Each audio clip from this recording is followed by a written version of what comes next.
Back in the day, people used animals in war because communication and transportation tech were so limited. And today we're looking at some of the most tragic stories of animals throughout the history of human warfare. This is sad but true, so let's begin. First up, we have carrier pigeons. Honestly, they're the luckiest animals on this list. They did an amazing job and actually got to live out their lives in peace after serving. Wounded pigeons were given serious medical care, awarded medals, and even their bodies are preserved in the Smithsonian History Museum to this day. They're remembered and celebrated as real war heroes. Because way back in 1150 BC, ancient Egypt first used these birds to send crucial news, like updates on the Nile River floods. Homing pigeons have this incredible ability to find their way back home from hundreds of miles away. Thanks to their natural magnetic and visual navigation system, they can fly at an average speed of 50 to 60 miles per hour, crossing dangerous battlefields way faster than any human could. For perspective, that's just as fast as a hunting cheetah. Now, cheetah are the fastest land mammals on the planet, topping out at around 60 miles per hour. But here's the difference. A cheetah can only hold that speed for a few seconds, specifically while they catching prey, while a carrier pigeon can keep flying constantly for hours without stopping. Now, imagine a squad of soldiers is surrounded in the jungle with no radio or signal. Bullets and bombs are raining down on them. Their only hope of survival was a single homing pigeon. This bird will fly right through enemy gunfire to deliver a message asking for backup.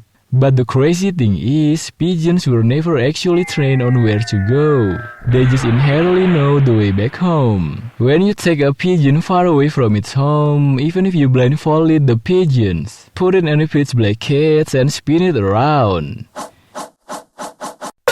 it will still always find its way back to its original nest once it's released. They don't lose their navigation skills because their main system relies on a visual sensor that can literally cut right through the cage walls. During World War I, the British military used over 100,000 pigeons and they had a whopping 95% success rate. And then, during World War II, the US trained 54,000 homing pigeons, sending 36,000 of them to US bases to stand by for local combat missions. The messages were written in secret codes on paper. That paper was then slipped into a tiny capsule strapped to the bird's leg. When Germany caught wind of this, they actually started training eagles and falcons to hunt down any pigeons who trying to fly through their defense zones. Surprisingly, carrier pigeons were seen as a highly sophisticated form of espionage.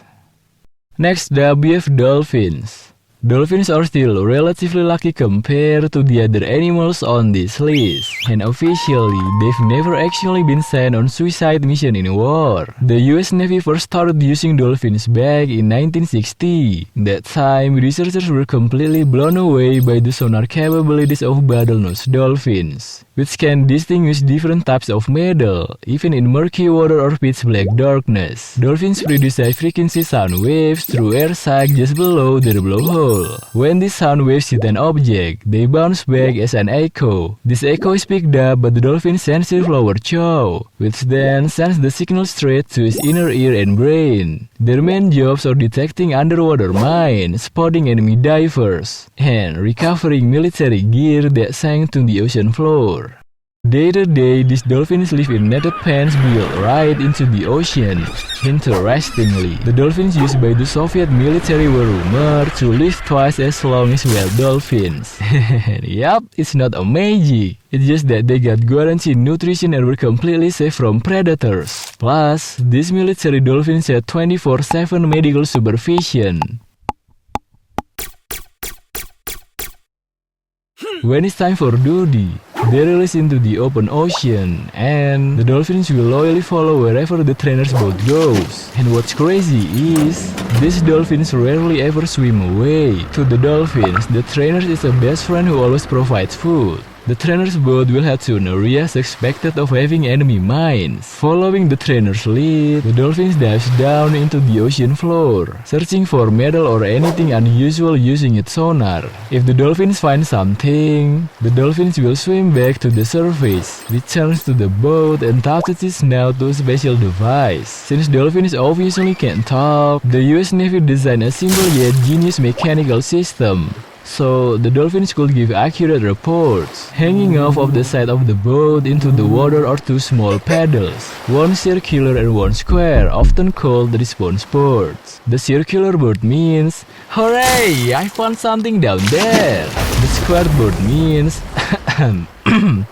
"This area is clear, mate. There is nothing down there."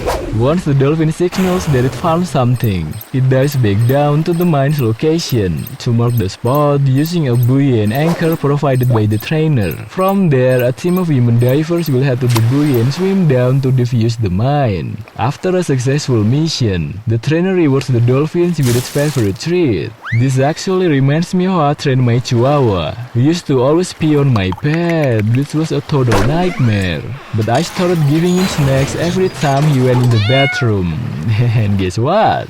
It works! He's slowly getting the hang of it and I can finally sleep in peace. With 100% accuracy and success rate, dolphins are truly the most sophisticated underwater soldiers America has ever had. Wow! Great!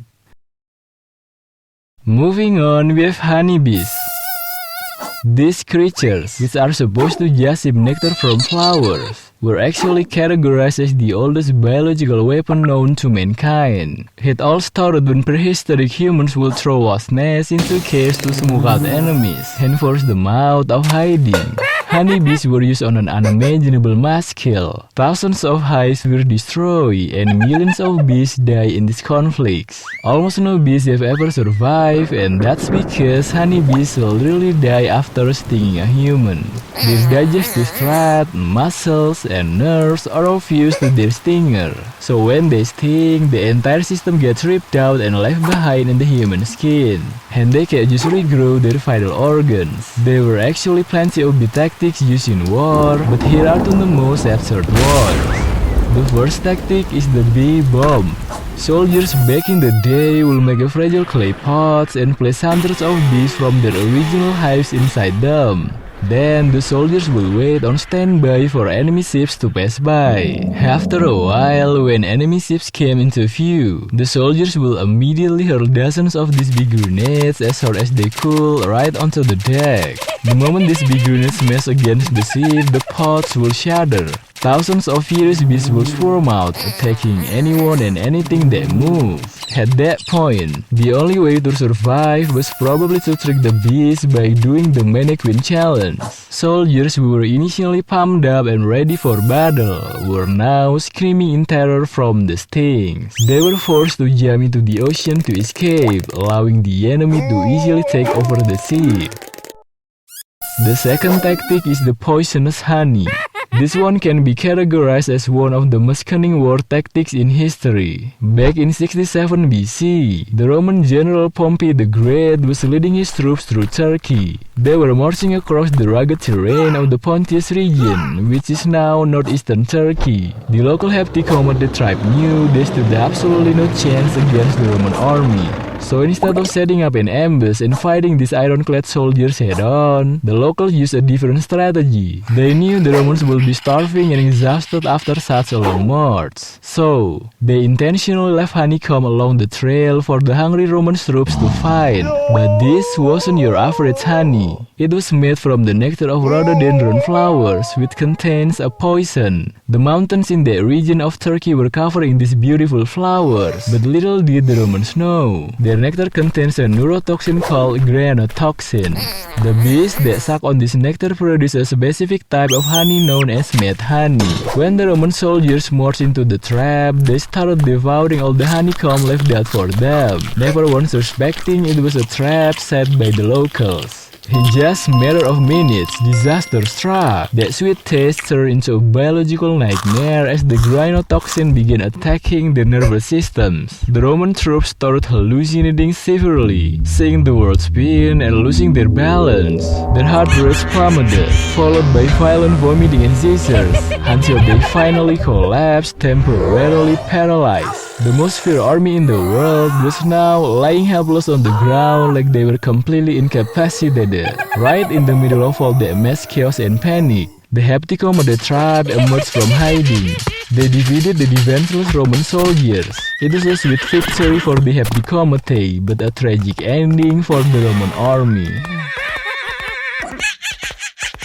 And now, we've reached the final list in this video. There is a heartbreaking reason why this one is saved for last, because for these animals, there was absolutely zero chance of survival once their mission was accomplished. The last one is the anti-tank dog. These dogs were initially trained with love and affection, just like the pets we had at home. And because of a dog's incredible loyalty, they trusted their trainers completely. They will do anything they were told, but at the end, these dogs were betrayed, abandoned, and left to their fate. Back in 1924, the Soviet Revolutionary Military Council started developing a military dog program from various wartime needs. But everything changed drastically when Germany launched Operation Barbarossa in 1941. The German tanks were moving too fast, they were too powerful, and the Soviet Union was running out of ways to stop them. The dogs were trained to find food underneath armored vehicles with the tank's engines running, just to get them used by the noise and condition of the battlefield. Back at the training camps, these dogs were intentionally starved for days until they were in a state of extreme hunger. Before being released onto the battlefield, the dogs were fitted with a custom canvas vest carrying 22 to 26 pounds of explosives. Sticking out of the vest was a small lever designed to trigger the bomb the moment it touched the underside of a tank. When the dog crawled underneath the vehicle, the lever will trip, detonating the explosive on target. It sounds extreme, but at the time, the Soviet Union was desperate to stop the German invasion. If a dog actually hit its target, the explosion will destroy the enemy vehicle, but it also meant the dog will never return. However, what often happened was the exact opposite. Panicked by the chaos, the dogs would turn around and run straight back towards the Soviet lines and their own handlers. This created a massive problem for the Soviet troops. In many cases, soldiers were forced to shoot their own dogs before they could reach the trenches, fearing the explosive would wipe out their entire squad. This program ultimately became known as one of the most controversial military experiments in wartime history. Not just because its effectiveness was highly questionable, but because it showed just how far humans are willing to go when war turned into pure desperation. If you succeed in this mission, you die. But if you fail, you still die. It was a lose-lose dilemma, and perhaps the cruelest choice humans have ever forced upon dogs.